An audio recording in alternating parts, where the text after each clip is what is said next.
Бүгін Жокускайга штанганы сытан әрі өрәнніға республикатағы чемпионаты тылынна. Бұл күрәқтәхеге сүйеғінен инбелит онна мөлтөқті көрір спортсменлар кытыннылар. Аспыт сыллағы чемпионаты кыттетеңнәтәққа бұйыл кытта саны. Иккіті күләлбәбіт бұл көрдірі адаптивный физкультура онна спорт кейіне тәрілейтін кытта ұқса себәстәқ. Манны қабаннақ турнирдар спортсменлар бүтін Россиятағы күрәқтәхелерге кытталарғар төрөт болалар. Бұл республикатағы адаптивный центр үйіз күрәқтейетін чемпионатын ұтаныры по жиму лежа. Характерынан мөлттіқ, онына тақтара елелері әшәйбет спортсменларға аналлақ чемпионат сағыланна. Опсе 13 команда ұлыстардан келен кейсі әдялар. 4-2 спортсмен.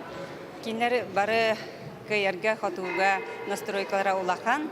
Кетенче онақтағылға Бразилияға кіттақта Владимир Балынес кейінлерге улахан. Индики кәскелдерігер кейінне көрін үйеріненлер, онына кейінеқтәңіне сатылар. Негеннен жеға олар бұл спортсменлер уже тақсанлар бары республиканскай күрәқтейге кіттан әрелер.